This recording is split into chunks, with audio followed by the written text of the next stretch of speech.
It's time to go on the record with WRAL News. Good evening and thanks for joining us. I'm Laura Leslie. Tonight we're sitting down with longtime Congressman David Price. He retired this year after 34 years in the U.S. House of Representatives, where he was the dean of the North Carolina delegation and a powerful chairman in appropriations for many years. We'll take a look back at how Price got into politics, the highs and lows of his tenure in Congress, and how he thinks politics, Congress, and North Carolina have changed over that time. Congressman, thank you so much for joining me. Now, you're originally from a small town, mountain town, Tennessee, I should mention. Irwin, a little place near the North Carolina border. You went to college here in Mars Hill, I understand, first, and then to UNC as a Morehead Scholar. How did you get interested in politics over that time? Well, I grew up in a very a great little town, a great place to grow up, Irwin, Tennessee. I came over the mountains just a few miles to Mars Hill, which was then a junior college. And I thought I would be, Sputnik had gone up a few years before. I thought I'd be an engineer, so I took a pre-engineering curriculum. But my head was turned, partly when I got a few physics tests back, but also when I won a Morehead Scholarship to UNC Chapel Hill. I remember my first trip to this part of North Carolina was an 8-hour bus ride. Wow. To interview for that fellowship, and I'm still astounded. Thinking of the answers I gave, I'm still astounded I got it. But it did change my life, and it changed my life in terms of politics, I think, in retrospect. I never looked back, always knew that this was an area that I would hope to stay in if I could manage it. And I also had just really formative experiences during those 2 years at Chapel Hill. The civil rights movement was sweeping across the South, and there was just it was a time of ferment, a lot of intense discussions in the classroom, in the campus religious groups and student government, and then the sit-ins, trying to get the theaters and restaurants of Chapel Hill, which was then a pretty segregated southern town, trying to get them to accept all people. So those 2 years were just wonderful. I just couldn't cram in enough. And I left feeling it was not quite done yet. I went on to Yale to graduate school and finished my liberal arts education at the Divinity School, actually. But I think that's when the die was cast. I mean, I saw that civil rights movement at work, and I came to understand that nothing was going to change unless people got engaged in politics and government. And and it was in graduate school a few years later. I was sitting in the Senate gallery when the Civil Rights Bill of 1964 was passed. That was just 3 years later. Mm-hmm. And so that's what impressed itself on me, that politics and government need to work, and they can work. They have to work if we're going to change things. I have to say, though, a bachelor's in divinity and a PhD in political science, that's kind of an unusual pairing. Well, it wasn't so unusual for me in that I came to Divinity School thinking I might be a minister. I got a fellowship, in fact, that gave me a, quote, trial year to see if I would consider the ministry, and I did consider it, decided that was not going to be my vocation, but I also understood that I was really getting a good education, really getting a good liberal arts education, which had been delayed because of my engineering ideas. So I stayed at Yale Divinity School, got a Bachelor of Divinity, and then moved right into the political science PhD program. Right. So after that, you came back to North Carolina and you taught at Duke University, right? I got a dream offer. I mean, I always had thought I would love to locate back in the Mid-South. I thought about Nashville, thought about, Carolina, Duke, schools that would be in a place where I knew the area, and I also would have a potential to get involved in politics. I was thinking about that, certainly not running for Congress, but I got this dream offer from Duke. I taught at Yale for 4 years after the PhD, got this dream offer to take a political science job and help start what's now the Sanford School of Public Policy at Duke. And so my wife and I packed up our very young family, and we were in Chapel Hill. 1973 is when that was. Excuse me, pardon. So for a period of time, I understand you were the chairman of the Democratic Party in the state. Is that correct? That's right. I did get involved in various campaigns along the way, and eventually the tail began to wag the dog. I was the Duke public policy folks had wanted us to be involved in politics. I don't necessarily think they wanted us to take leave and be party chairman or run for Congress. But anyway, I took them at their word, and I did take a leave, first in '80 to be executive director, and then in '84 the big one. That was the Hunt Helms banner year Senate race. Jim Hunt asked me to be party chairman, full-time party chairman, and so I did that for a year. And of course, that really was the start of my North Carolina political career. I, of course, thought it was over at first because of that devastating loss. But as it turned out, we bounced back 2 years later, and I was one of those who bounced back. I took one of those congressional seats back that we had lost in '84. Right. So you served after that. You got elected in 1986. You served till 1994. When you lost your reelection campaign to former Raleigh Police Chief Fred Heineman. That's right. That was during the so-called Red Wave year, I think, wasn't it? Well, it was the Gingrich Revolution. The Gingrich Revolution. We called it that because of Newt being the inspiration of some very, very hard-edged politics that came to characterize this area and the whole country. I remember these raucous town meetings where we actually had to have law enforcement and people just listening to talk radio and getting fired up and coming to these meetings. And it sounds like there's some parallels to today. It is very much like today. I mean, this all didn't start with Donald Trump. It did start in large part with Newt Gingrich. I mean, he was the inspiration for that style of politics. But it was rough, and I lost by 1,200 votes in a wave election, and went back to teaching at Duke for 3 semesters. But pretty quickly decided I would try to win the seat back, and managed to do that in 1996. And in fact, it was kind of like nothing had changed. I got much of the vote in '96 I had in '92. It's just that '94 was quite a blip with losses like mine all over the country. Yeah, a difficult year for certain for the Democrats. Now, when you got back to Congress in 1997, eventually you became what they call a cardinal, right, which is a chairman of one of the subcommittees on the budget. I think you were with Transportation, Housing, and Urban and Development and related agencies, right? That was your. That's right. But we first won leadership, came into leadership after the '06 election. And so from '07 to 2010, I was the chairman of another one of those subcommittees, Homeland Security. Homeland Security, that's right. And that was a good subcommittee. It was before it became so terribly controversial. It actually was fairly bipartisan in those years. So that's my first chairmanship. And then, of course, the Republicans came in after the Tea Party election of 2010. I was ranking member on a number of subcommittees, that is to say the top Democrat, but not in charge.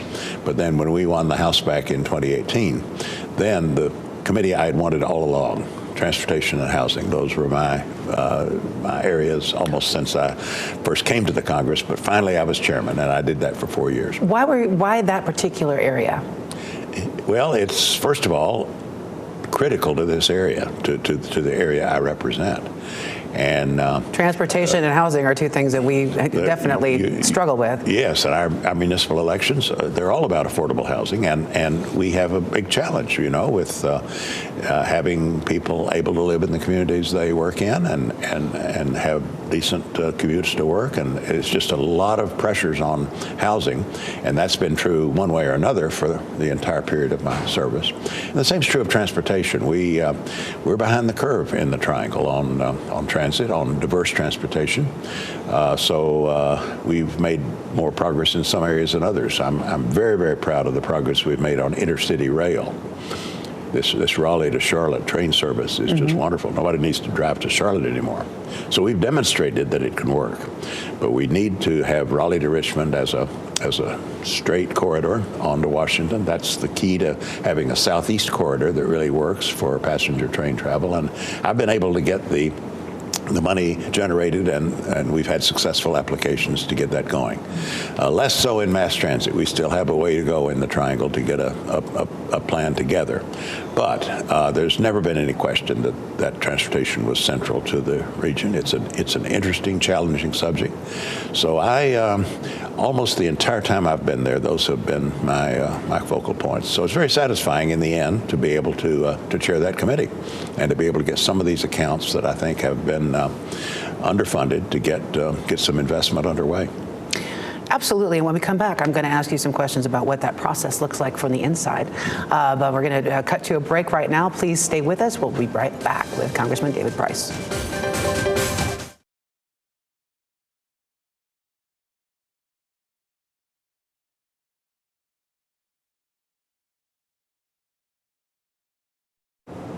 And we're back on the record tonight with longtime, now retired Congressman David Price. Dave, thank you for joining us tonight. Thank you. So you were talking before the break about the budget process and your place in it over the many years that you were in Congress.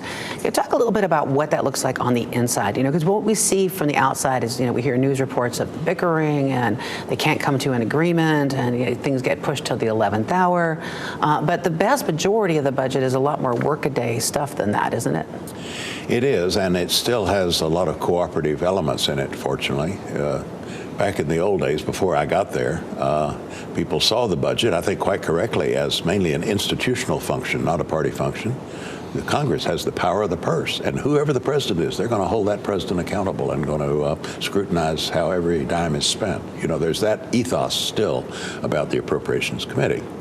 And what remains is a sense that we should proceed cooperatively to put our bills together. And fortunately, I've had a cordial relationship with Mario Diaz-Balart of Florida, the ranking Republican on the Transportation and Housing Committee, and we've written the bill cooperatively for many years, just as I did when he was chairman.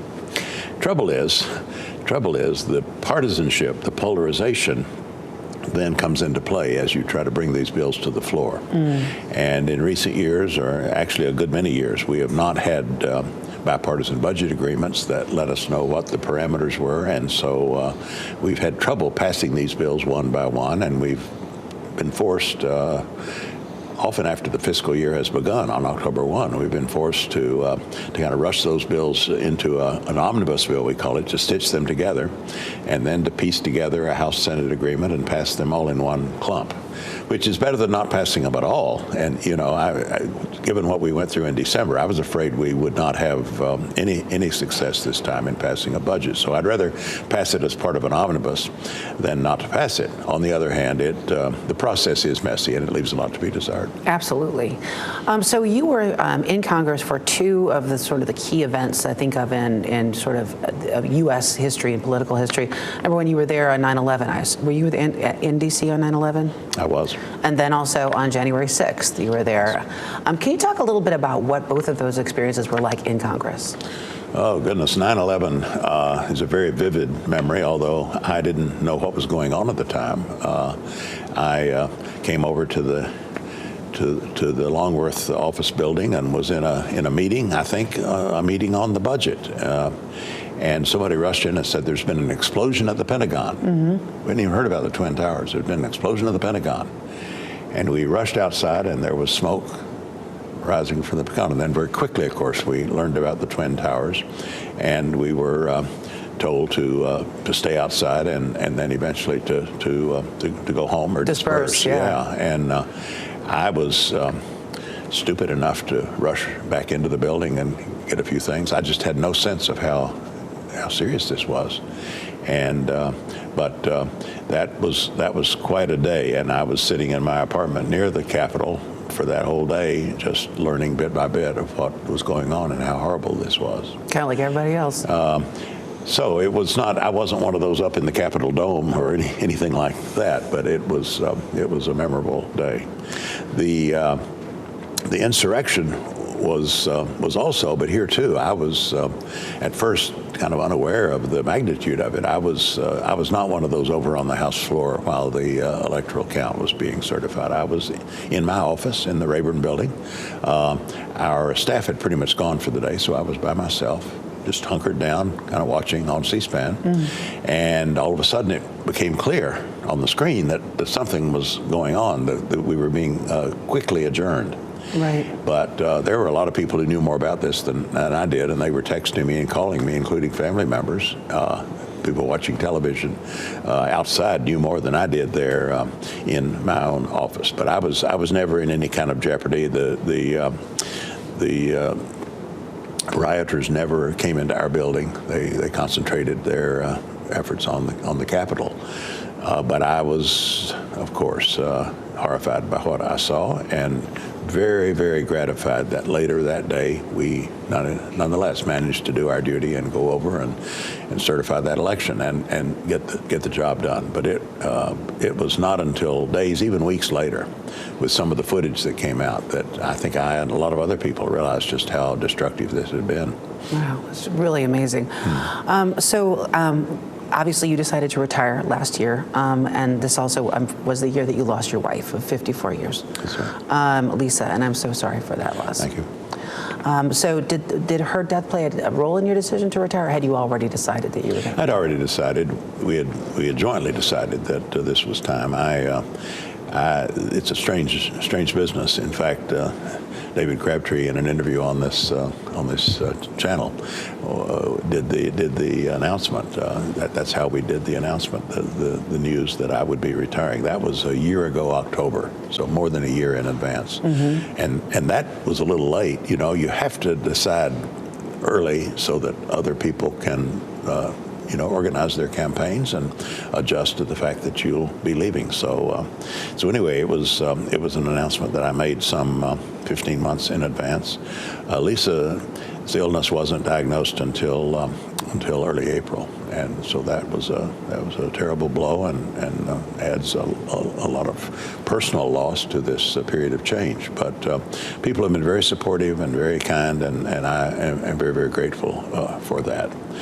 But it was a joint decision that I would retire, that it was time. So her illness had nothing to do with that. I thought about this 4 years ago, and so did, by the way, our top Democratic leaders, all of whom are about my age. You know, Nancy Pelosi, Steny Hoyer, Jim Clyburn.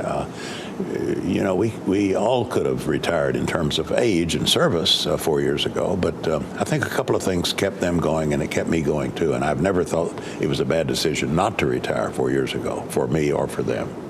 And that is, we were confronted with Donald Trump, who was a president like we had never observed before, in the way he was challenging constitutional norms, the way he was challenging our institution and our execution of our responsibilities. It was something, and it required, I think, seasoned leadership. And I do think Nancy and Steny and Jim provided that in reacting to Trump and just unprecedented challenges for our country and for our institution. And then there was also the prospect, looks like we might win the House back. You know, the reaction in the 2018 election to Trump was so strong that I thought, well, if I can stay and can chair the Transportation and Housing Subcommittee and can be part of a positive program, putting that together, then that's really a good reason to stay. So that is the way it turned out. Wow, that's very interesting. All right, well, we're going to jump to one more quick break in the show here. So we come back and we hear a little bit about what's changed in the last your time in Congress. Please stay with us. We'll be right back.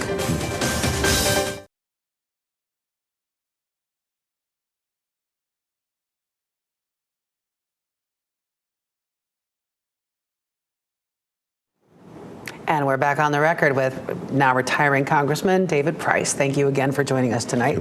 Before we were talking a little bit about how things were in Congress a little bit before you left. Tell me a little bit about what you think has changed in Congress over the 34 years that you were there. Well, politics has taken on a harder edge. I'm not the first one to observe that, sure. But it's true. We're more polarized and more partisan, and I have to say that the change has especially been pronounced on the Republican side. There's a rightward turn there that is also very anti-governmental and confrontational, and it makes it very, very hard. You know, we don't have a parliamentary system. We have a system where the branches of government are often in different party hands, and they have to cooperate in the end, or we break down. And so it proves especially, I think, hard these days for Republicans to understand that and to act on it. So there is a lot more dissension. It's not total, and in fact, what you see on C-SPAN isn't the whole story. We talked earlier about the Appropriations Committee as a place where there's still a good deal of bipartisan cooperation, at least in putting the bills together, and that, of course, helps us pass them in the end. And I have, my other leadership position has been the chairmanship of the House Democracy Partnership, which is a bipartisan commission that I initiated. It has been a major part of the last half of my congressional service. We work member to member, staff to staff with parliaments in developing countries to help develop capacity and help strengthen the representative branch of government. I really believe in that, and I do believe that that is a useful thing for members of Congress to engage in. So, and that's totally bipartisan. I mean, it's the most bipartisan thing I've done, and we deliberately keep it that way. So there are places where cooperation is present, and members make some choices about when to cooperate, when to throw gasoline on the fire, so to speak. There's some things you need to fight for. There's some things you cannot, at least easily, compromise. But there are other things that I think we can do to work together and not just totally get absorbed in the culture wars, which we know are divisive and really not very productive. Congress isn't going to really act in those areas so much as it's just going to stir up trouble. And there's a lot of encouragement in the new media environment to do that. When I first came, we were just getting started with talk radio, and that certainly played a role in stirring things up and in the campaign that I lost in '94. Then there was the Tea Party, then there was Trumpism. Social media comes on strong. There now are a number of members of Congress in both parties who have these huge social media followings. Right. And, the question for these members, I do Twitter. I'm not a master of these things myself, but with my staff, we have a presence there too. You do need to have a presence, but it shouldn't dominate the scene. And people need to answer the question: Am I committed to this institution and to playing a constructive role, or am I mainly concerned with my social media audience that often will demand that I take a strong stand and never compromise and all that sort of thing? Not necessarily the sort of incentive that's going to lead to legislative cooperation. No. What do you think is the biggest challenge facing the country at the moment? Well, the biggest challenge facing the country at the moment, I think, is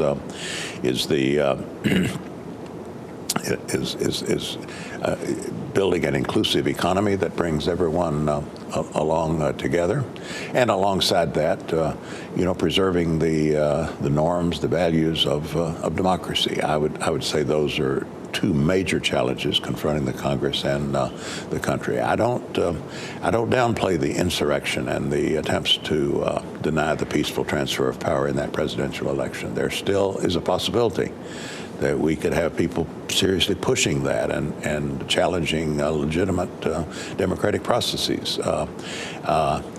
At the same time, to the extent we can build an inclusive economy and we won't have people feeling alienated, left out, discriminated against, that's going to, I think, help us show that democracy works. Yes. And that this democratic experiment is worth protecting. It makes it a lot harder to divide. That's right. Yeah, absolutely.